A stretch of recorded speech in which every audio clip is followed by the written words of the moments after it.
Meanwhile, Senate President Franklin Drilon is hoping that the final draft of the Bangsamoro Basic Law will be submitted for legislative action before the end of August.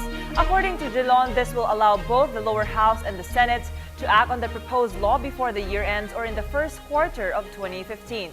He promised that the Senate will work double time to pass the Bangsamoro Basic Law. Sam Ramirez tells us more.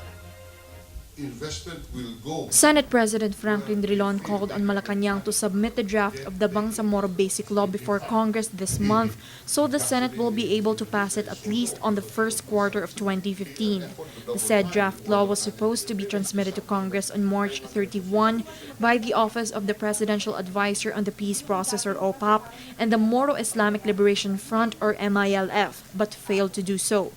Aming hinihiling sa Malacanang at sa MILF na sa lalong madaling panahon, isumiti na sa Kongreso itong proposed draft ng Bangsamoro.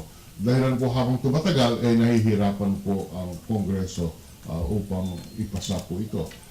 But the President of the Senate vowed to give it priority once it reaches them. The schedule is a little tight, but we will work on it because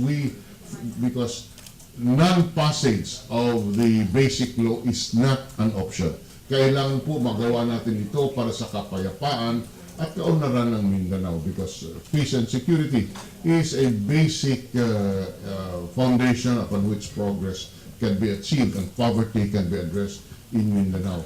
The Senate is also poised to tackle the proposed 2.606 trillion 2015 budget, which will take up most of their time until November of this year. There's also the Fair Competition Bill and some bills on tax. Once the BBL reaches the Senate, it will be tackled on the committee level. Public hearings will be conducted by the Committee on Local Government, chaired by Senator Bongbong Marcos, along with the Committee on Peace, Unification, and Reconciliation, chaired by Senator Teofisto Gingono III. Drilon assured no provision of the Constitution will be violated in the passage of the draft law. The issue, of course, is that the basic law must for the Bangsamoro must be within the four corners of the Constitution. Hindi po pwede na lumabas sa saligang batas ang anumang panukalang batas na aming ipapasa sa Senado. In a recently concluded 10-day meeting between the Government Peace Panel and MILF, both parties reiterated their commitment to come up with a final draft by August 18. For the People's Television, Sam Ramirez.